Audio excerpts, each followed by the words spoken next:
Eu não acho.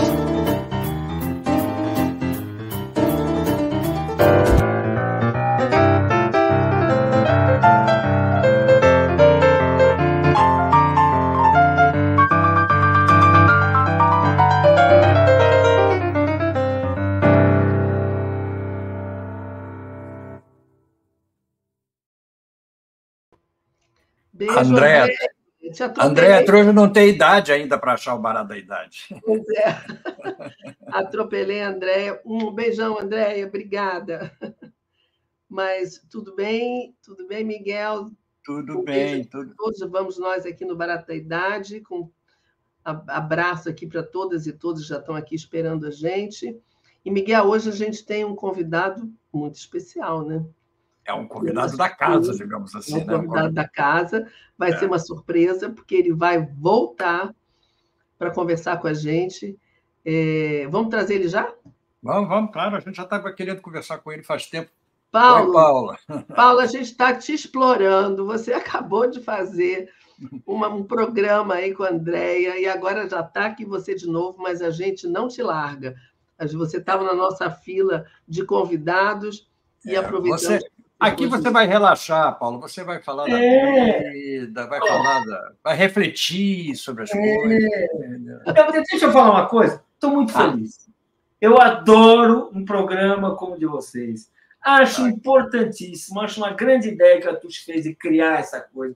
Escolheu muito bem esse elenco. Porque, vamos dizer assim, eu estou na mesma idade, gente. Sabe quando você fala assim, opa, isso aí é bom? Então, adorei. É impressionante. Nossa geração. É impressionante que os nossos convidados, a gente tem, às vezes, dificuldade de fechar, porque eles estão numa atividade, entendeu? Não posso, quinta-feira eu tenho isso, quinta-feira, essa semana eu estou viajando. É impressionante, é mais fácil você convidar um jovem do que eu. Não, esporadicamente. É verdade, Mas, olha, já estão dizendo aqui, faltava o Paulo no Barato da Idade. E a gente estava te ouvindo, Paulo, e a Andréa falando que te encontrava nas manifestações, e você foi agora na passeata do Boulos. A nossa geração é isso, né, Paulo? A gente não descansa, quer dizer, a gente não quer parar. Né? Acho que nós temos isso nas veias, né? Eu acho que esse sangue, essa disposição para isso é uma coisa que a nossa geração tem. Eu não sei se a geração mais jovem tem, entendeu? Essa é uma grande questão. Sabe por quê? Porque nós somos educados assim. Não esquece. Olha, o que me marcou? A morte de Vladimir Herzog. Jornalista, que eu tinha conhecido, tinha trabalhado assim, né? Eu era moleque, ele fechou uma matéria minha na Visão. Imagina vocês. Aí, de repente, aquele crime. Bem, aí, Vladimir Herzog. Aí, você precisa ir para a rua. Aí você entende que tem uma coisa que foi ali que muita gente foi batizada ali. Eu fui batizado nesse processo. Eu acho que a nossa geração foi batizada assim. Aí começou, passeatas, todos nós fizemos. Ou seja, essa educação política, que tem uma parte da luta política, que é projeto, que é debate, tem uma parte da luta política que é na rua. Nós aprendemos isso. Mas você não acha que está faltando a essa nova geração uma parte dessa educação política? Assim, essa nova geração, ela não teve muita essa experiência. Nós tivemos, então é preciso que ela seja atraída, seja mobilizada. Porque, vamos dizer assim, a história nos fez esse favor. Ela nos deu muita coisa horrível, mas esse fato nos ensinou um método. Mas, Paulo, você tem toda a razão. E você falou da sua iniciação, né? Você foi batizado com essa história. Eu me lembro, eu com 14 anos, aqui no Rio, eu morava ali com meus pais na Praia de Botafogo, quando eu vi passar a passeata do enterro do Edson Luiz. Eu estava nela. Eu estava nela. Luiz. Pois é, eu vi pela janela, a minha mãe não deixou eu sair, porque eu queria ir, eu estava tão indignada. Então, essas coisas que a gente vê, a gente vai aprendendo. E é isso, a gente viveu esse período da ditadura, a gente viu, né, as pessoas sendo presas, torturadas, desaparecendo, e a gente via essas manifestações. E existia uma consciência tão forte que a gente foi aprendendo, sei lá, por osmose, foi um passando para o outro, e foi assim que a gente se lançou nessa coisa da política. Agora, nem todos da nossa geração, né? Acho que a gente tinha que ter ali também uma predisposição para essa conscientização, né? Não foi. Mas eu acho que tinha mais gente, o inimigo era mais comum a todos, entendeu? Definido, né? Estava contra uma ditadura, era uma coisa que abrangia muito mais gente, entendeu? Essa passeata que você está citando foi do centro da cidade, lá da Câmara dos Vereadores, até o cemitério. Foi uma loucura, e ninguém se cansou, e eu ainda fui andando até em casa, que era do Jardim Botânico. Legal, e vai conversando, e sempre tem alguém para bater do papo, por que a gente vai fazer amanhã? Exatamente. Ninguém se cansava, era uma luta. O jovem, eu dizia sempre isso, que o jovem tinha que chegar em casa cansado por ter brigado por alguma coisa, entendeu? É isso, era uma disposição pela luta, entendeu? Era constante, era comum a nós todos, entendeu? Hoje eu não vejo mais isso. Pois é, e eu acho que, então, a gente aprendeu assim. O Paulo, acho que você ia falar alguma coisa, mas eu queria falar também das coisas da nossa geração, né? As coisas culturais também. A gente acabou de falar da política, e a política era importante, porque nessa época a gente tinha o Teatro de Arena, em São Paulo, o Teatro Oficina, tinha o Teatro Opinião, no Rio, a gente tinha o Cinema Novo, a gente tinha as músicas de protesto, e todas esses pedaços da arte, essas vertentes da arte, elas falavam, elas tinham um diálogo, né? O Cinema Novo pegava os atores do teatro engajado. Usava as músicas da música, da jovem música brasileira, tudo. Isso, os artistas plásticos também tinham aqueles domingos do MAN, onde todo mundo ia, trazia sua arte, ou desenhava, ou pintava, ou dançava. Era fervilhante, culturalmente falando também, né? A gente falou politicamente, mas era um tempo assim. Eu sei que eu estou sendo, como é que se diz, nostálgica, né? Mas era mesmo, era um tempo da coletividade, era um tempo de você ir no cinema Paissandu, ou em São Paulo, e sair de lá para tomar um chopp e conversar sobre o filme do Bergman, né? Aquela coisa que as pessoas achavam que entendiam, né? Ninguém entendia. Ninguém entendia direito. Mas você não acha, Paulo? Não foi uma época muito fervilhante? E a gente também aprendia com isso, né? Nossa, foi uma época especial, é uma época... Anos 60 não voltam mais, né? Eu lembro assim, Beatles, vai ter outro? Não vai. Rolling Stones, vai ter outro? Não vai. Chico Buarque, vai aparecer um? Não vai. Milton, ou seja, então temos uma época que é uma época, está lá, está na nossa memória, somos privilegiados que pudemos viver, sentir e atuar nessa época. Viver nesse teatro. Maravilhoso. Agora, eu acho que nós temos um papel para ajudar, porque o que nós estamos vendo no mundo, estamos vendo no nosso continente, estamos vendo no Brasil, não é nada daquilo que nós pensávamos. É um desmentido, assim, terrível, daquilo que a gente achava que eram nossos sonhos, e que eram nossos sonhos, eram nossas esperanças. E o mundo assim está ficando, desculpa, né? Vamos dizer assim, sabe? Assim, não quero nem ficar aqui assim, gente, mas, assim, ou a gente aprende, consegue transmitir alguma coisa, consegue acompanhar essa juventude, consegue que ela assuma um lugar, então nós vamos virar vamos permitir que passivamente, de uma maneira amortecida, nós tenhamos assim, uma sociedade vai se ossificando, vai se, não vou chamar, vai se alienando, vai se omitindo, vai assumindo uma ideologia do cada um livra o que é melhor para si e finge que não está vendo nada, ou a gente recupera o espírito coletivo. Ou quando eu olho para o Brasil não é um país que permite sonhar que a gente vai, cada um por si, vai dar certo. ou se aponta-se para saídas que interessam a maioria, para saídas que interessam o mundo do trabalho, isso não vai dar certo. Eu não sei se em algum país do mundo essa saída individual vai dar certo. Não sei. Mas eu também não acho que o sonho tenha acontecido em algum lugar. Em nenhum lugar aconteceu, né? É verdade. Em nenhum lugar ele aconteceu. Agora, aqui, gente, ele está virando um pesadelo mesmo. Um pesadelo mesmo. A gente vê que a gente consegue eleger um grande presidente da República. É uma porrada esse governo. Esse governo é sabotado dia e noite. É verdade. Você vê um Congresso que está ali, ó, devorando. Você vê um empresariado... Ou seja, é preciso...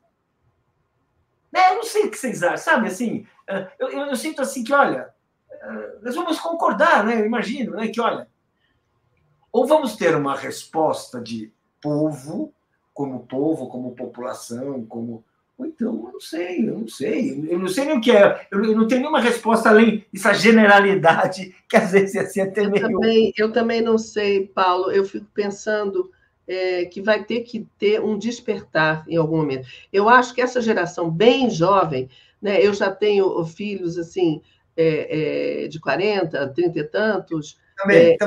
Né, e são pessoas com a cabeça boa, politizados, mas é diferente. É diferente também porque a vida também está dura, então eles têm que ir para a batalha toda hora, todo dia, e não sobra muito tempo, e eu imagino mais ainda com as classes trabalhadoras, não sobra muito tempo para sair para a rua, para ir para a manifestação e tal. Mas eu acho que vai chegar um momento que vai ter que ter um despertar da juventude. Acho que esses bem mais jovens estão nesse caminho mais identitário, né? O feminismo, o movimento negro, LGBTQIA+, etc.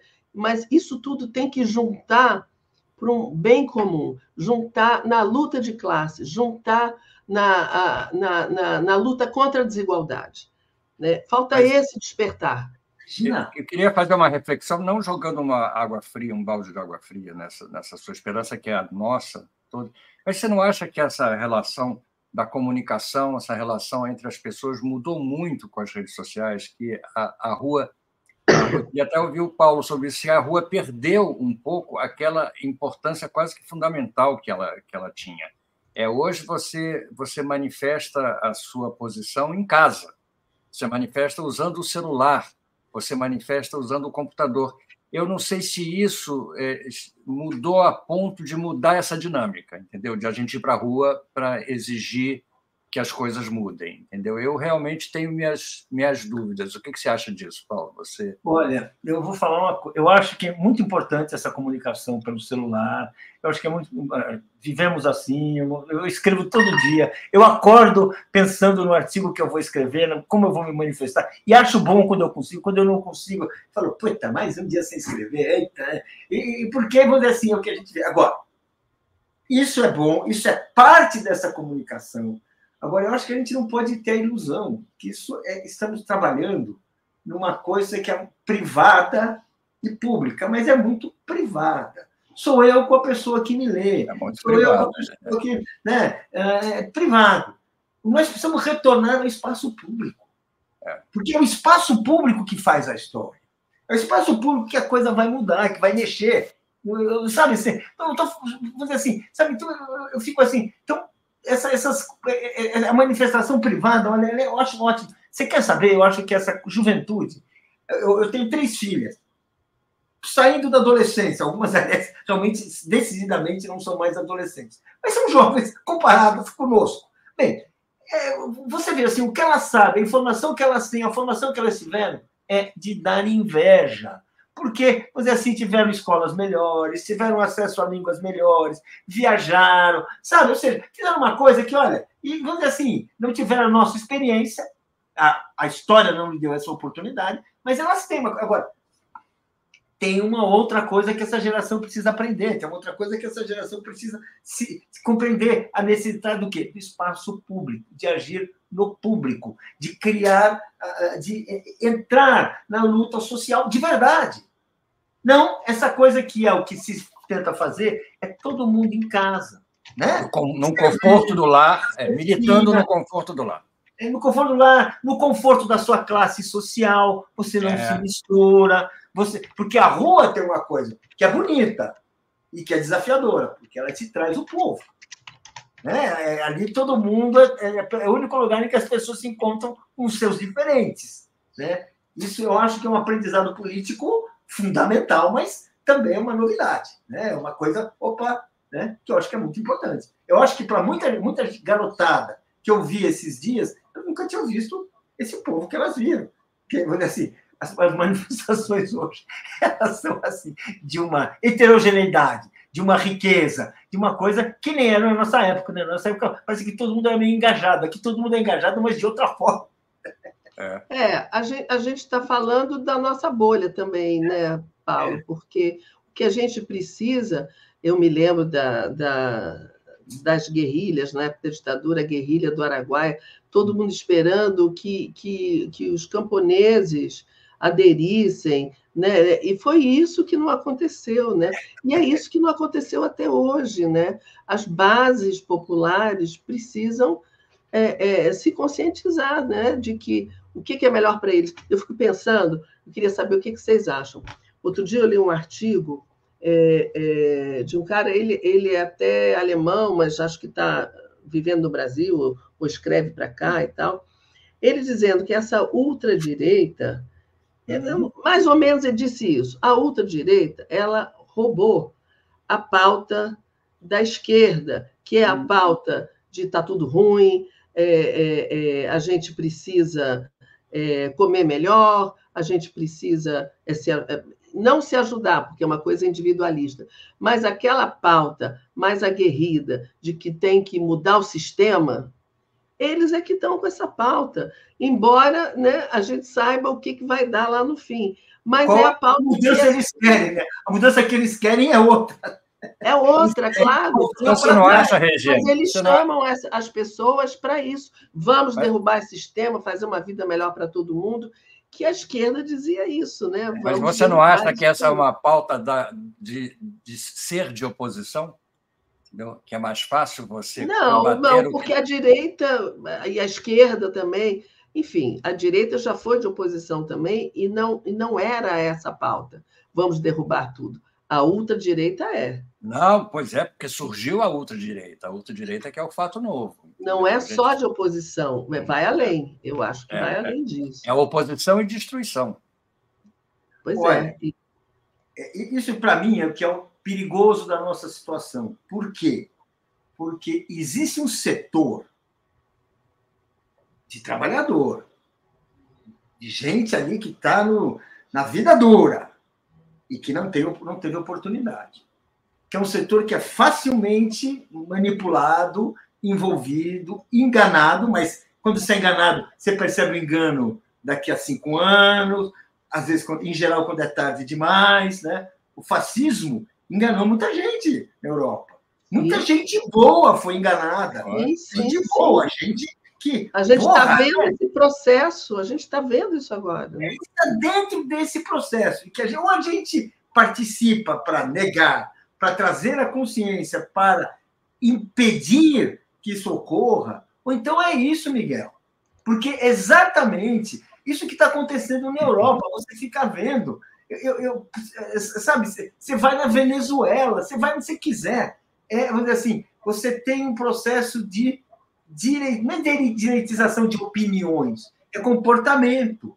As pessoas, assim, elas criam, elas automatizam uma consciência. Olha, se isso está acontecendo, é porque a esquerda veio aqui e estragou tudo. Aquele vagabundo, ele criou tudo. E isso virou um discurso que, gente, vai tomar conta. Sabe, imagina como deve ser no Chile hoje. Se tem um governo social-democrata que, vamos dizer assim, não consegue. Imagina a Argentina. Eu adoro a Argentina, vou para a Argentina, mas de repente você vê uma situação, Bolívia.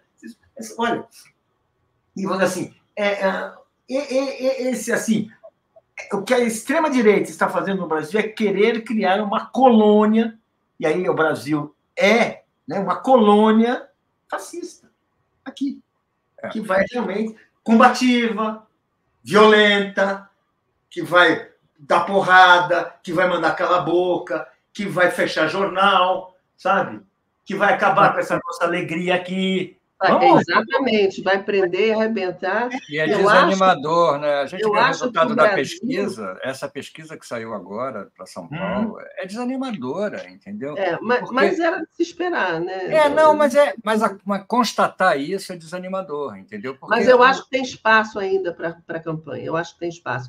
Agora, essa coisa que o Paulo falou do fascismo, eu acho que o Brasil é um laboratório do fascismo e da ultradireita internacional. É um laboratório, que aqui tem uma briga. Aqui o Lula conseguiu afastar, por um tempo, essa extrema-direita. A gente não sabe até quando. E ele era o único que poderia. Se não fosse o Lula, a gente estava mergulhado nesse fascismo. A gente não estava aqui. A gente não estava aqui. Provavelmente a gente não estaria. Pois é.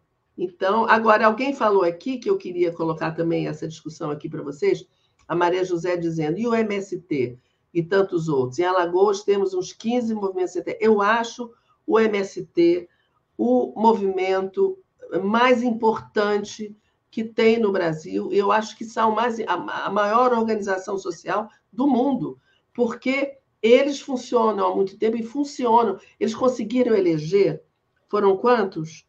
Foram mais, eu vou ver aqui, mas conseguiram eleger muitos vereadores. Muitos, foi um número muito muitos, bom. Eu tenho aqui um número, está aqui, deixa eu ver. Olha só quantos. 133, foram 133 candidatos eleitos pelo MST. Eles fazem tudo certo, entendeu? Entra para a política, trabalha na terra, faz agricultura familiar, agricultura sem agrotóxico, eles fazem tudo certo.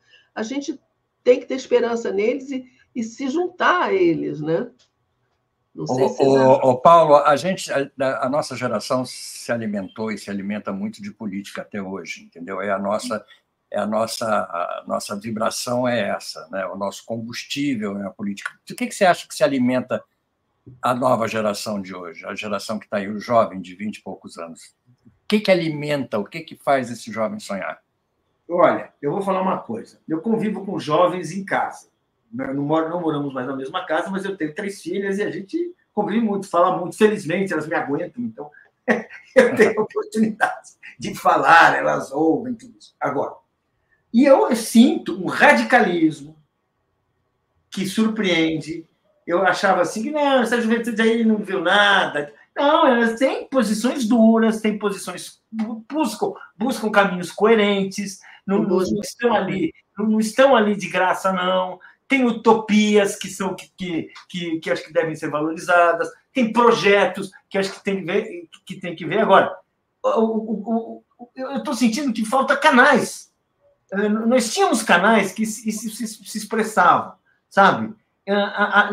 Eu vejo hoje assim que ou a gente tem instituições que, na verdade, tentam sentar em cima, que não dão espaço, ou elas não têm canais para elas se expressarem. Eu sinto que faltam canais, porque quando eu vejo, quando eu converso, quando eu leio, eu falo assim, não, mas isso aí precisava vir, isso aí precisa estar mais público, isso... E parece... Precisamos trazer eles aqui para o 247. Nós somos um canal. Nós somos um canal para essa juventude. A gente precisa descobrir onde é que eles estão, trazer eles. Porque eles votam certo, entendeu? Na hora de votar, eles votam certo. Então, eles estão precisando, como você disse... Os velhinhos estão aqui, precisa trazer os jovens agora. Por quê? Porque, na verdade, eles sabem o que tem que fazer, o que precisa, eles são parte disso. E é importantíssimo que a gente escute eles, é fundamental. É importantíssimo que a gente abra espaço. Porque eles precisam de espaço. Eles precisam... Assim, eles já estão como a gente quando a gente fazia passeata, né? Sabe? Assim, só que a gente vive numa sociedade que isso não existe mais, né? Não existe como ocorria, né? Então, mas eles estão nesse mundo, né? Eles estão agora... Esse mundo, que instrumentos eles têm, eles sabem. Eu acho que a gente tem... Eu acho muito boa essa ideia, fazerem isso. Vou fazer isso lá também, viu? Pensa que não é só vocês que vão ter essa ideia, não.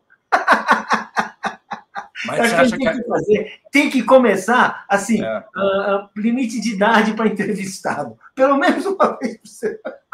Não, eu tem que trago, fazer isso sim. Sabiá, eu trago muita gente jovem, e também com o Mário Vitor a gente também traz pessoas de todas as idades, mas tem gente jovem. Mas era importante trazer. É muito boa.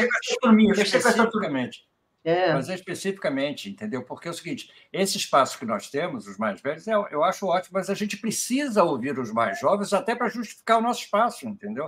Para que ele se valorize mais, para que esse confronto de ideias resulte em alguma coisa, entendeu?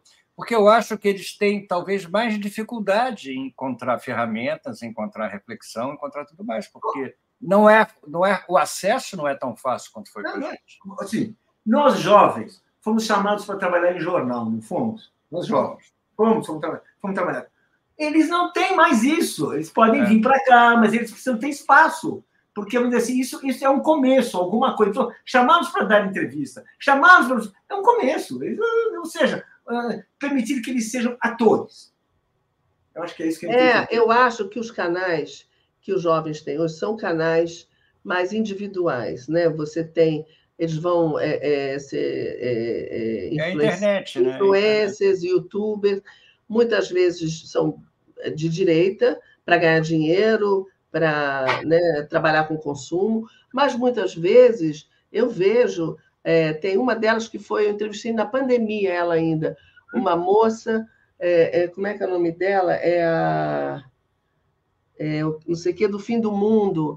Ela é ótima, ela faz graça, ela é bem irônica, e ela traz toda uma coisa política através da patricinha. Ela finge que ela é uma patricinha e vai trazendo... eu vou lembrar o nome dela daqui a pouco. Então, isso, lá na pandemia, eu me lembro de ter entrevistado ela aqui, e ela continua na internet. Mas são canais que não é como os nossos, que eram jornais, né? Ou aqui como a TV 247, mas são canais individuais, mas que tem muita gente assistindo. Agora precisa juntar, né? Precisa ser mais... Trazer aqui, vamos dizer assim, você fala no jornal. Aqui equivale ao jornal, né? Equivale ao jornal. Você falou aqui que tem uma coisa organizada, e que eu acho que talvez seja bom. Acho que vai nos beneficiar, eu acho, vai nos trazer uma renovação automática, e, ao mesmo tempo, vai dar uma tribuna. Eu acho importantíssimo a gente participar disso, entendeu? E a gente dá essa ideia, porque é fundamental.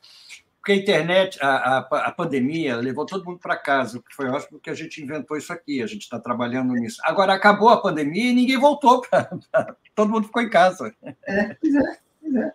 Entendeu? Então é preciso. E a casa é inimiga dessa mobilização pública, entendeu? A casa não é um elemento público. Espaço privado por excelência. A casa exatamente. Fica batendo papo, falando mal. Mas você não faz mais nada disso. É uma delícia, mas.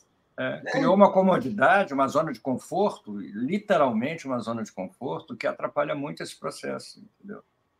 E a direita está se aproveitando disso. Está se aproveitando direto disso, porque é um espaço que alimenta muito mais o pensamento de direita, ideologia de direita, do que a de esquerda. Entendeu? É direto. Né? Olha, lembrei que ela chama Maria Bopp. A Maria Bopp, ela é uma atriz muito... ela é uma atriz. Ninguém conhecia ela. Eu vi uma vez... A blogueira do Fim do Mundo. Eu vi uma vez ela falando, eu achei aquilo fantástico, bem jovem, ela é bem jovem. E aí eu chamei ela para o programa e ela contou e tal. E aí eu vejo ela sempre. Mas como ela, tem várias outras. Normalmente são mulheres engraçadas, assim, mais de esquerda. Né? É o seguinte, hoje existe, além de tudo, eu acho que o Miguel Pai vai concordar, eu concordo, é uma questão de olhar, existe uma ascensão das mulheres. Sim, as mulheres estão ocupando e fazem muito bem. Elas estão ocupando espaços, elas estão falando. Vários locais você vê, assim, tem uma maioria feminina. E é natural. Não é que é assim, olha, porque antes era assim, né? Olha, o nosso departamento feminino.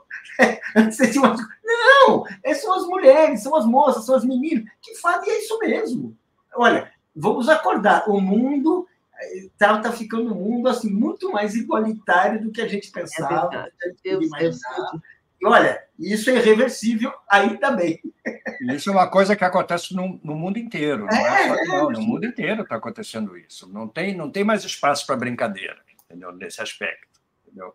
É muito mais do que a mobilização pública, a mobilização política, a mobilização de gênero é uma coisa muito forte. No mundo inteiro você encontra isso. Não tem mais um lugar onde a mulher não seja mais valorizada ou respeitada ou igual. Ainda tem, né? Se você vai à Arábia Saudita... Não, eu não estou nem falando desse mundo. Claro, esse mundo a gente sabe que é um mundo à parte, entendeu? Não tem como. Mas aqui, no chamado clubinho ocidental, é difícil.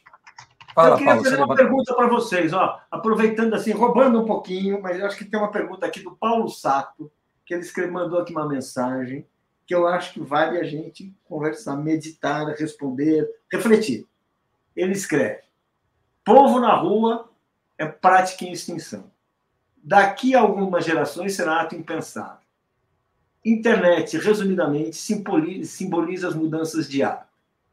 Eu concordo com ele. Lamento, mas concordo. Entendeu? É uma constatação triste, mas é verdadeira.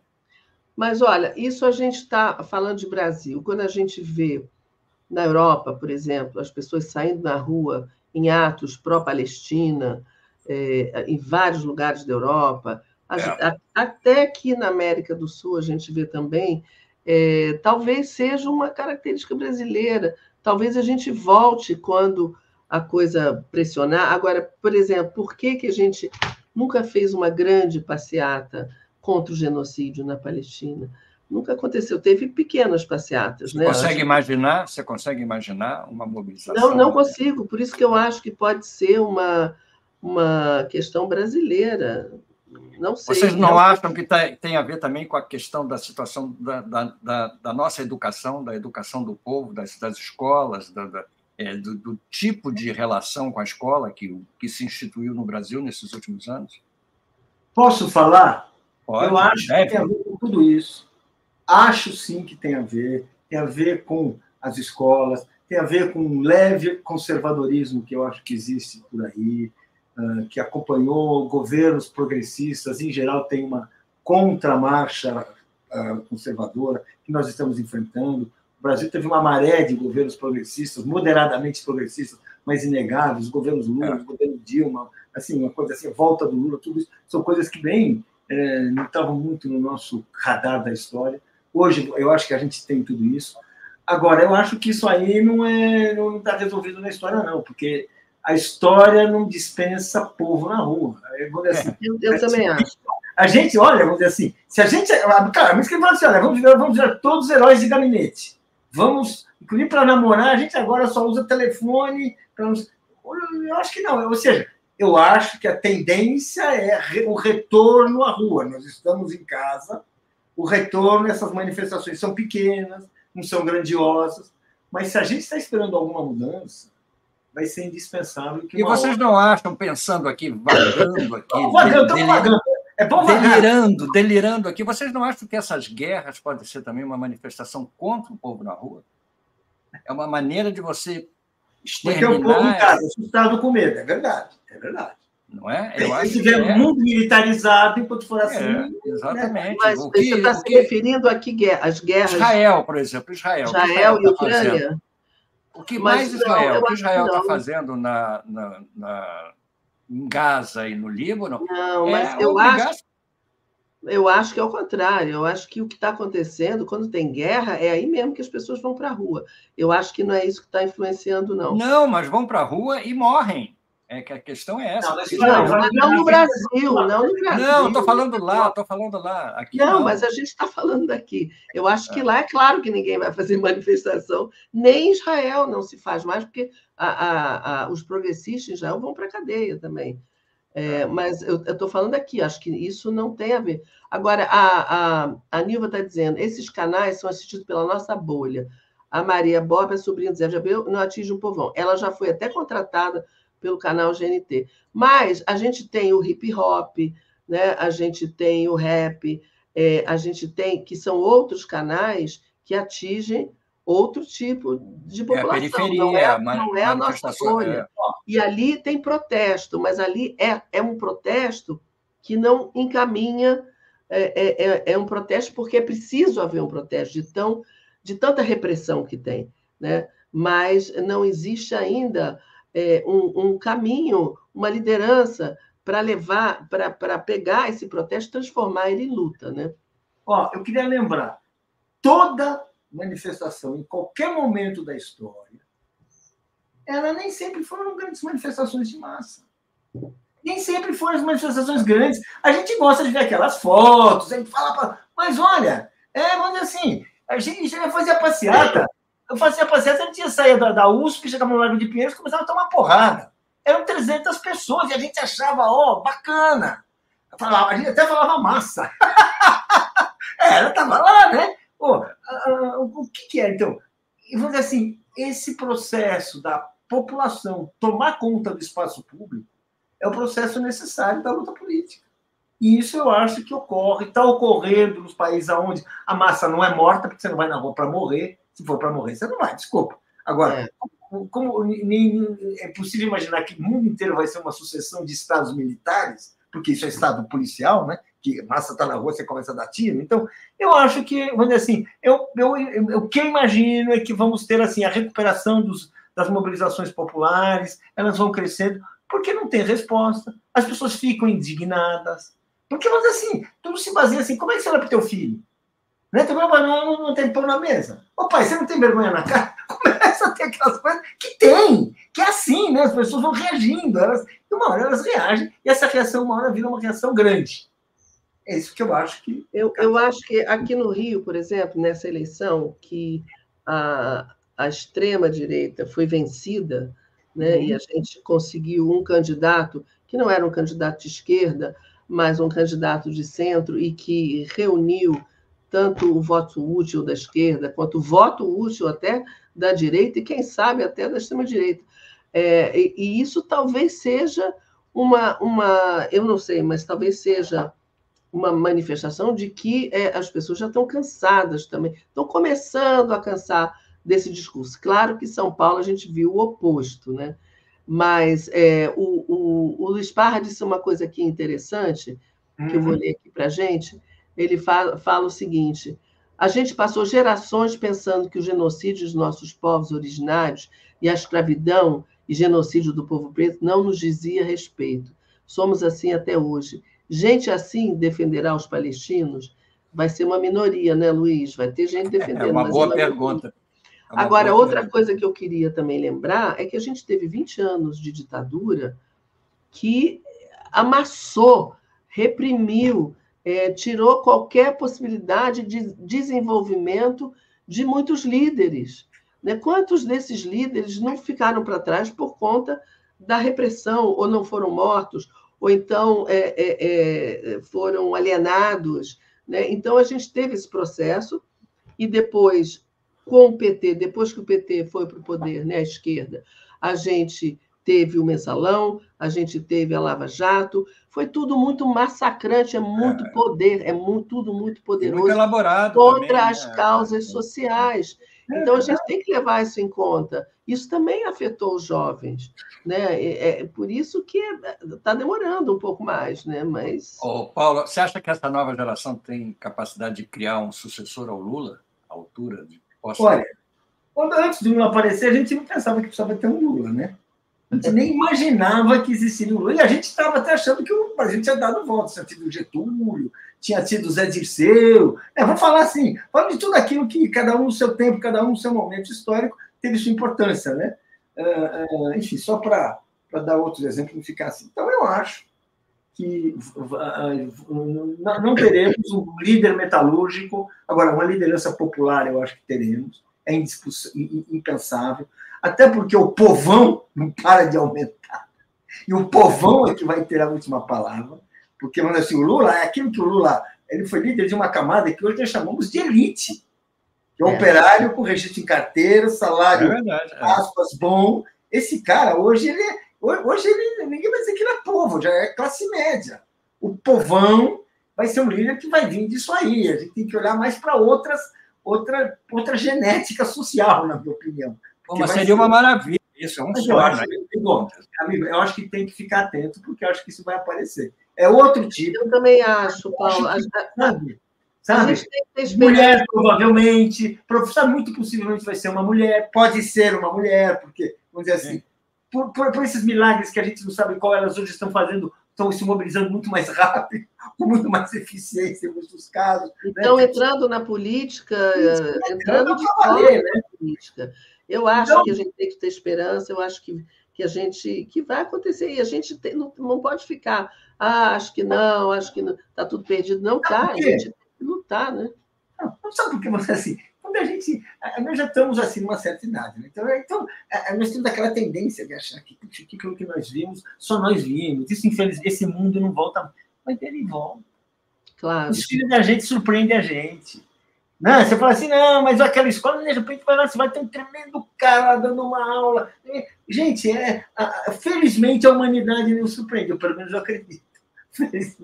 Sabe? Eu acho que vão aparecer. Eu também acredito. Sabe? Não, você, desenhista, jornalista, eu tenho certeza que teve um momento que você fala assim, agora o que essa geração fez não vai ter como, e de repente apareceu, né? Não é? Não é? Porque, assim, eu não sei por quê, entendeu? Parece. Parece. Ainda bem. Né? E daí você vai, ficar lá, e daí você vai lá bater palma. Eu tenho certeza. Você imagina quando o Lula apareceu, o que os antigos líderes operários achavam 5 dias antes? Exatamente. 5 dias antes do primeiro discurso do Lula em Assembleia em São Bernardo. Aquelas assembleias que ninguém sabia que existia. Porra! Não, o movimento operário, lembra? A classe operária acabou. A classe operária acabou. Eu lembro a discussão da minha geração. A classe operária acabou. Tinha livros. Tinha teóricos de esquerda falando, essa coisa de trabalhador já era, hein? Sindicato acabou. Pô, de repente aparece o Lula e todo mundo volta correndo para o sindicato. Não, a gente não podia imaginar, nem os trabalhadores podiam imaginar que o Lula chegaria ao poder, e chegou. A gente nunca podia imaginar que a Dilma, uma mulher que foi guerrilheira, chegasse ao poder. Tudo bem, ela foi derrubada porque foi demais para essa elite aguentar. Mulher guerrilheira de esquerda. Revolução, porque foi uma revolução. O Lula ganhar, a Dilma ganhar, foi uma revolução. Mudou, o poder mudou de mãos, né, de uma hora para outra com a vitória do 3 mandatos, né? 1, 2, depois ele pelo amor de Deus, imagina os caras que eu faço. A gente não pode ser pessimista, não. A gente tem que combater essa extrema-direita, não deixar essa narrativa deles tomar conta e fingir que é a narrativa popular, porque não é. A gente sabe que lá na frente vai tirar os direitos do trabalhador, vai fazer todo tipo de destruição do que já foi conquistado, socialmente falando. A gente tem que estar otimista, porque o mundo gira, e as coisas acontecem, às vezes, com uma surpresa, como disse o Paulo. O pessimismo é a raiz do conformismo. E não dá para a gente se conformar com esse mundo desse jeito. Não dá para dormir, acordar e falar, realmente assim, viu? Não tem jeito, viu? Eu andei lendo aí uns livros bons e... Não, porque se a gente quiser pegar, a gente pega assim, novidade só tem em ficção científica, né? Não, porque todos aqueles caras que falavam um monte de coisa não aconteceram, né? A gente tem que reconhecer isso, mas, pois é, na época deles, a utopia deles também tinha dado errado. Eles estão mudando as utopias da sua época, né? É verdade.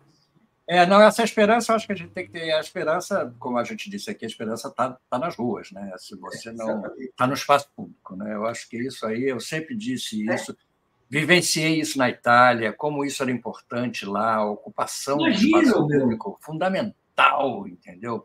Quando o Moro foi assassinado lá, a população ocupou as ruas, entendeu? A Itália foi toda ocupada pela população para que não desmontasse. Você estava lá, meu amigo? Estava lá. Eu estava lá. Eu morava em Milão nessa época.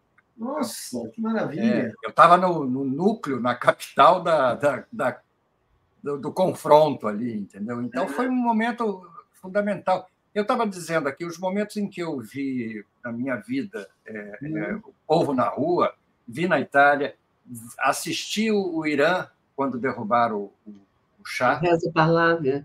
Aquele povo todo na rua foi uma coisa que me deixou impressionado, entendeu? Era muita gente, era 1 milhão de gente, entendeu, ali.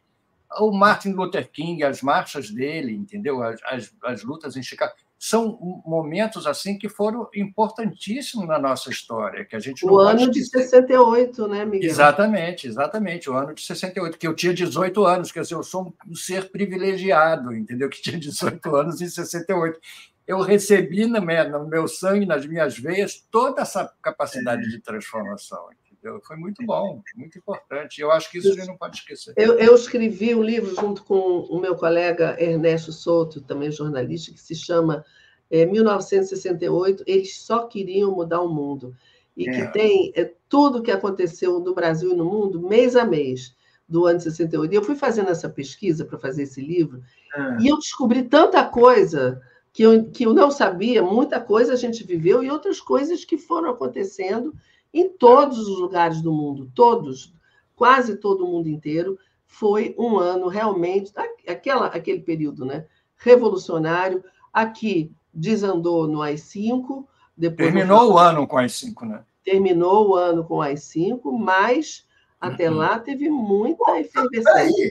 Ninguém entra numa luta com certeza que vai ganhar, né? Às vezes a gente perde, né? Fazer o quê? Né? Claro. Infelizmente, né? Exatamente. A gente perde, né? 68 foi maravilhoso e no fim nós perdemos, né? Teve um golpe, né? Deu o quê? Nós perdemos aqui no Brasil, mas muita coisa avançou em vários lugares, né? Direitos civis nos Estados Unidos, na França você teve o maio de 68, também retrocedeu, mas depois avançou. Eu acho que é assim. Né? Um passo para frente, 2 para trás, um passo para frente. E apesar de tudo que a gente viveu, do governo que a gente teve, o Lula está aí, lutando, mas está aí, muito melhor do que se não estivesse. Isso eu acho impressionante, gente. As pessoas não pensam, a história vai mostrar isso, né? Porque a gente está vivendo esse momento, a gente não tem o distanciamento. Mas o fato do Lula estar onde ele está depois de ser um líder sindicalista, ter sido preso, toda a perseguição, depois de ter sido preso agora, né, depois antes daquela eleição fatídica, e agora ele está no poder de novo. Gente, eu não vi isso em lugar nenhum do mundo. Talvez o Mandela. E depois de toda a manipulação do Bolsonaro e da direita, né, durante o governo e nas eleições. Foi uma vitória fundamental, importantíssima. E é a prova de que a gente tem que ter esperança mesmo e lutar. É isso aí. E vamos em frente. Bom, foi uma conversa ótima, Paula. Você, como sempre, já acabou. Aí, passa muito rápido. Faltam 2 minutos. 2 minutos para como é que eles falam no debate? Suas considerações finais. Considerações finais, por favor. Considerem vocês, porque eu já considerei muito. Não, eu considero isso, que eu acho que nós tivemos uma ideia aqui muito boa e eu acho que é fundamental que o 247 seja, inclusive, porta-voz desses jovens. Eles precisam de espaço e a gente precisa ouvi-los. Então, é muito importante que o Atucha esteja vendo, ouvindo, é o que alguém diga para ele, entendeu? Tem que trazer os jovens para cá. A gente começa a trazer também. A gente faz programa aí, começa a trazer. Exatamente, mas olha... Eu acho que 247 traz muita gente jovem. Não é assim jovem, muita gente, aquele programa Casa das Manas, que a Daphne faz, de vez em quando eu participo, a gente traz mulheres jovens, aguerridas. Eu vejo, assim, às vezes no Bom Dia, no Boa Noite, eu vejo muitos jovens aqui no 247. O canal está aberto para eles. A gente precisa pesquisar mais e saber onde é que eles estão. Mas eles estão vindo aqui sim, e eles se apresentam. E a gente traz eles. Eu acho muito bom. É muito importante, muito importante. Olha, eu queria agradecer a vocês, muito obrigado. Vocês sabem que eu sou um falador nato. Desde que eu nasci era um problema, porque eu não sabia falar, mas não calava a boca. Ô, Paulo, você tem que vir mais aqui no nosso programa. Me chame. Você vê que hora vem aqui. Tá bom. A gente vai te chamar. Não precisa nem sair daí, é só ficar, é só continuar. É só ficar. O papo foi muito bom. Gente, obrigada, Paulo. Beijo, Miguel. Obrigado beijo a vocês aí. Que grande conversa. Muito bom, muito bom. Foi muito bom. Beijo para todos e todas. Tchau, tchau. Tchau, tchau. Até a próxima.